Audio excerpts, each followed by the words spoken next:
When you consider that we as human beings in evolutionary terms haven't really been on the planet for very long, just 200,000 of the 4 billion years in which the Earth has been in existence, we've done a pretty good job at shaping the world in which we live.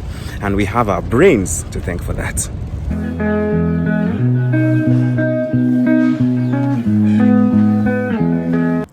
The human brain is one of the most biologically complex structures on Earth. And majority of brain development takes place in childhood. Biologically, childhood is defined as the period between infancy and puberty. The duration of childhood varies between different species. However, amongst primates, humans have one of the longest childhoods of all species. Well, we can blame our brains for making us stay children for the first 12 to 13 years of our lives. So it's quite a shame when some people actually don't use it. While the onset of puberty may signal readiness for reproduction and sexual maturity, the fact that a child has grown a few hairs in their armpit and pubic area doesn't necessarily mean that they are no longer children. Even when a child attains puberty, complete psychological, emotional, and sociological development may not be complete for several years after that. That is why in most countries of the world, individuals below the age of 18 years are still considered as children. Now, the evolutionary advantage of a longer childhood in humans gives that complex brain the opportunity to be stimulated repeatedly and learn from patterns that the child is going to need to develop critical skills to survive in the complex modern society in which we find ourselves living. In other words, when childhood is interrupted by any factors, children miss out on the unique opportunity that childhood presents to live the full human experience.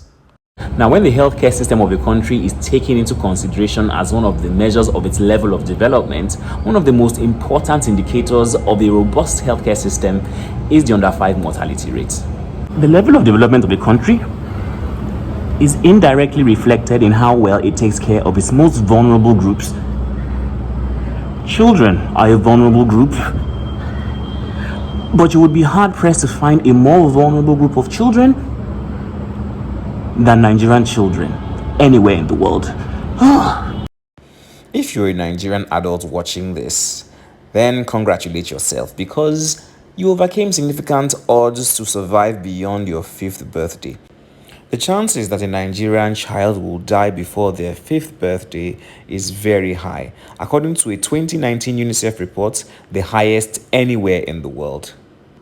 In its 2020 Global Childhood Report, Save the Children International focused on factors that were considered to end childhood for the children in whom these factors were present. Now, Save the Children International termed these factors childhood enders, and they included factors like how likely it was for a child to die before their 5th birthday, the prevalence of severe malnutrition, the number of children that were out of school in that particular population, the child beginning a work life, a child getting married, a child having a child, and a child having experienced a form of violence in their childhood.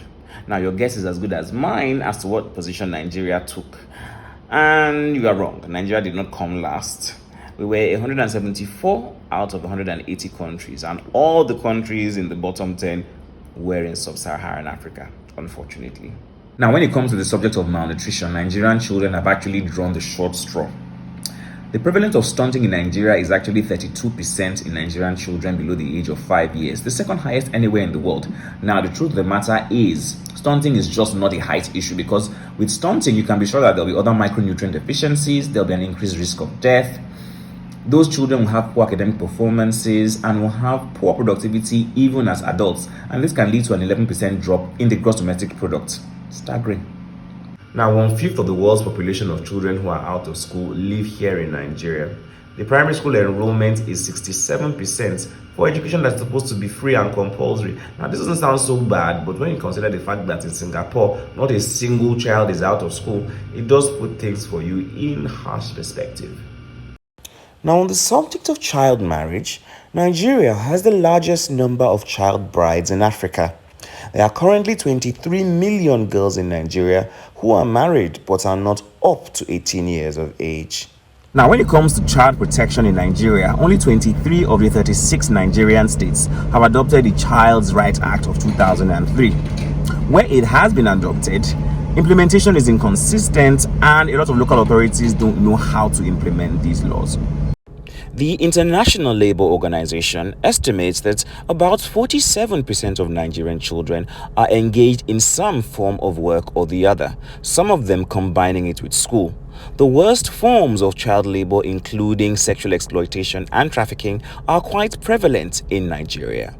In 2013, the National Demographic and Health Survey estimated that 23% of Nigerian girls between the ages of 15 and 17 had already begun childbearing. And of course, I imagine that this is a gross understatement, given the fact that a lot of births in Nigeria actually go unregistered. Okay, so I know I'm rambling, and the truth of the matter is that you might be wondering, what has this got to do with you? The fact of the matter is that, do you know who actually find the cure to cancer? Do you know if that child has been born? Do you know if maybe that child is a Nigerian child, and if perhaps they might not survive beyond their 5th birthday because pneumonia might kill them? Now, think about the fact that if perhaps Davido, Wizkid, or Burna Boy had died at the age of 2 years from severe malaria, we wouldn't have the privilege of their genius and creative talent here with us today. This is Dr. Ayodele Rena. He's a consultant pediatrician. His grandmother, Mrs. Gladys Johnson, decided to send her son, Professor James Rena, to school. He became a pediatrician, and his son, Dr. Ayodele Rena, became a pediatrician in turn. So the decision of one woman made 2 doctors that trained generations of other doctors and have saved thousands of Nigerian children's lives. That is the power of a childhood that was not interrupted. So the truth of the matter is, despite all this doom and gloom, not all hope is lost for Nigerian children. The fact of the matter is, you and I are the hope of Nigerian children. So think about it. If we can donate to child-centered NGOs, our resources, our time, volunteer to them, then to a large extent, or to some extent anyway, we can actually help to make sure that we are curbing these violent childhood interruptions. Children have a lot of potential. And the idea of potential is that potential is only ever lost. I read that somewhere in one of my Oxford handbooks of clinical specialties. Now, what they mean by potential is only ever lost is the fact that when a child is born, they have the potential to be a lot of things. Soldier, doctor, lawyer, entrepreneur. But as they grow older, based on things like preference and things like guidance from their parents, all that potential begins to be lost and is narrowed down to specific things that they want to become. So for instance, I cannot become a lawyer, doctor, and everything as a child. So I had to narrow it down to becoming a doctor.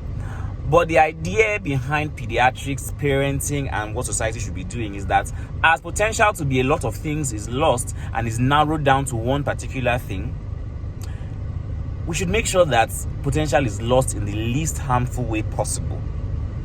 Now, childhood is the essence of humanity, and protecting it will make sure that we have a society that we can be proud of in the future.